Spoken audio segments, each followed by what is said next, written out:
Hello, hello! Welcome back to the cellblock Scorch. This is Cricket, here to record my winning piece from week 247A. This is the first week of 2024, which is exciting. It's really fun to be revisiting some more recent pieces, like, so quick. This was a fun one. The prompt was given by Styx, and it was 3 people who absolutely do not belong at the PTA Bakesale. I really liked this piece. I had such a good week. I feel like I had an actually really good idea, and then I gave myself enough time to actually write something that was good, which is just very fun. We'll talk more when I finished. This piece is called June Snapple Runs the Bakesale.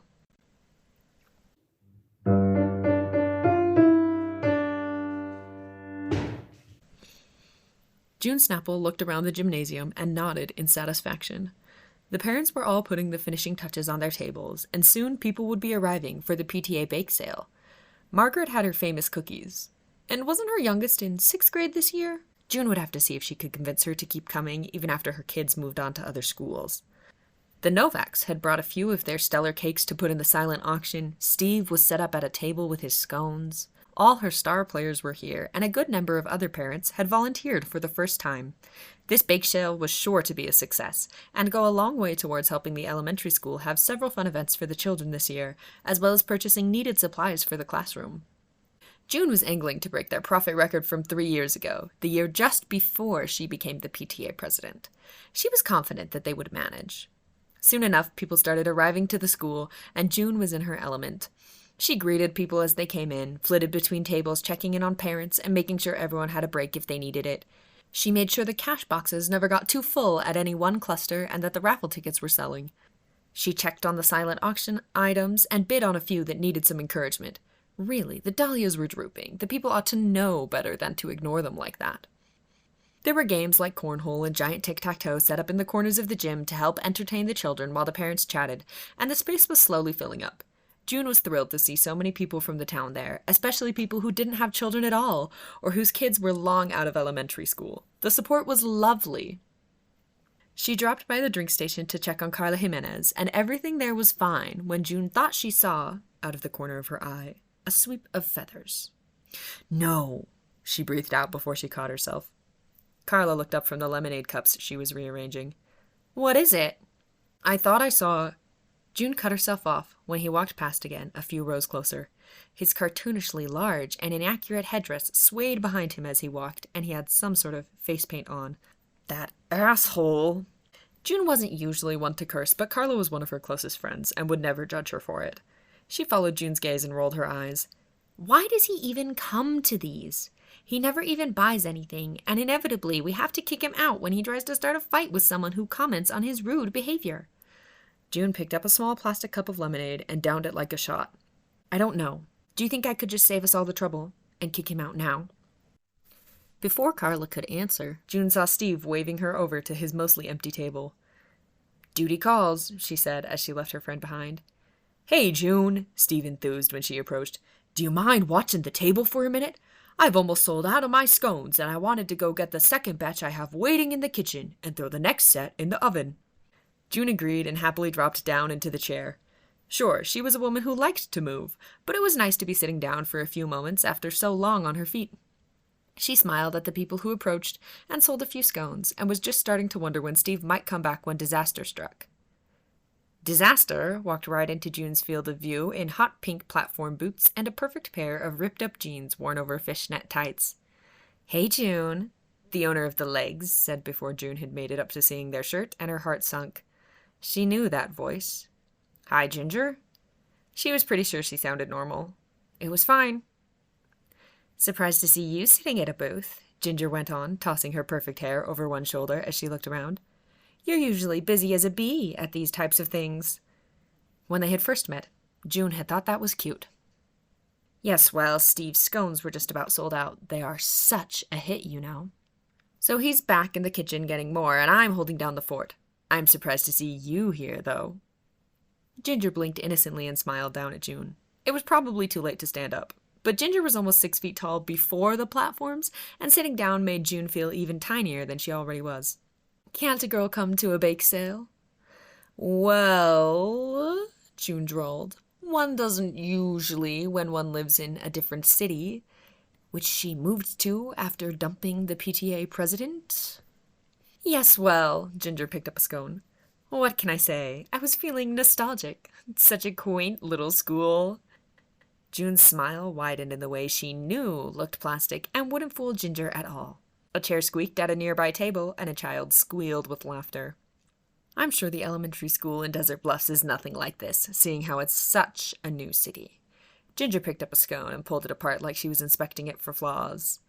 Yes, well, I only want the best for my children, you know? Of course, June agreed. That scone will be $3.50. Are you paying cash card or Venmo? Oh, no freebie for old time's sake. Ginger pouted and June clenched her fists under the table. Just then, Steve showed back up. Of course no freebies, Ginger. This is a fundraiser. Honestly, you ought to know better than that. God's bless Steve Carlsberg. He was so awkward but so endearing, and no one could ever disagree with him. Thanks for minding my table, June. I'll take right back over. June moved aside as Steve began laying out his warm batch of scones. He kept talking to Ginger as he worked, and June took the opportunity to escape gracefully. She took a quick lap of the room, making sure everything was still going smoothly, and it was. They had about an hour left in the event. All the treats were selling well, but no one had quite sold out yet, and the heavy hitters had plenty of stock still waiting to be set out. No fights had been started yet, and the cash boxes were filling up nicely.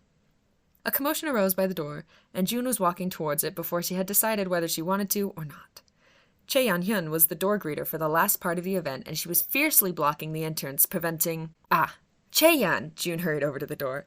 You missed our last meeting, and I totally forgot to tell you. This is a new member of the PTA. Their child is at our school now. This is a member of the PTA, Cheon answered flatly. Yes, June responded, tossing her best smile at the waiting parent. Her nerves were a mess today.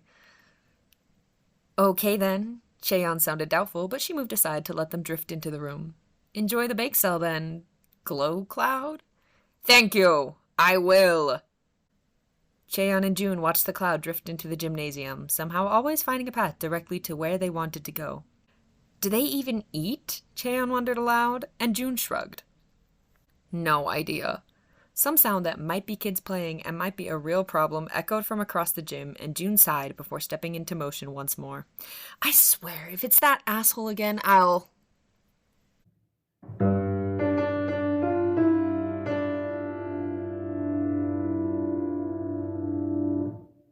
Hello, inmates. This is Styx with the judge commentary.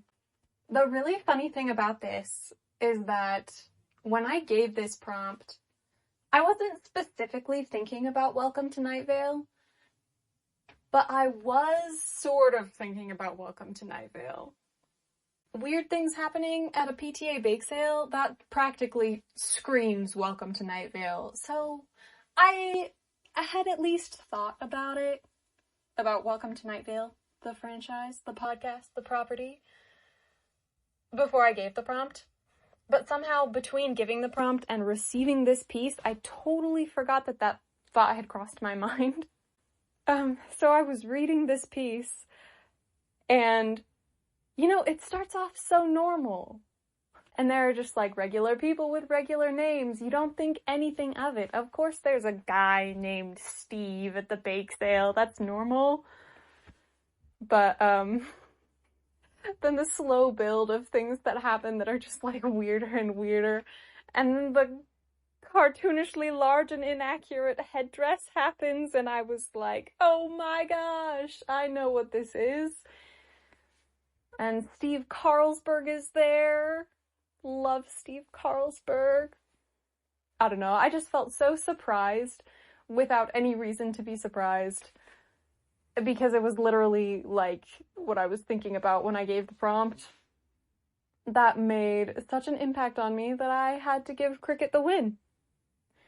All the embers are so delightful also, and if you have the time and resources, I totally recommend going and checking them out.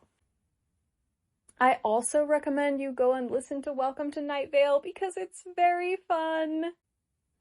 The characters that we see in this section are all from the beginning part of Welcome to Night Vale.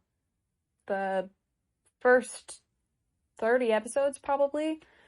So you'll definitely be able to catch on quick if you start from the beginning. You don't have to start from the beginning, though. I think on the Welcome to Night Vale website, there's a list of, like, beginner episodes if you want to test things out. So, check it out. It's a super fun podcast. And with that, I will hand it back to Cricket.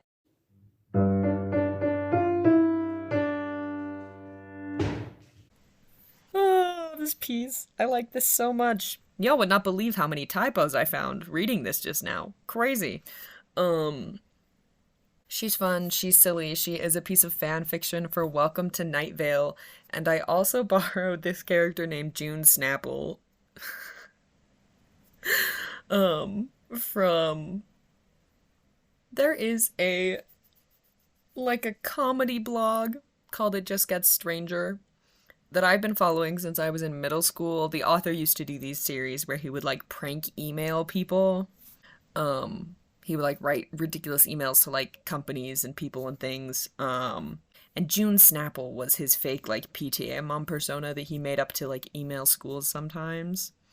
And I've been following this blog for, like, a million years, and it's funny now because the guy who runs it, he started it when he was, like, 20. Now he's, like, all grown up and, like, has a husband and a baby and is kind of just, like, a lifestyle blogger.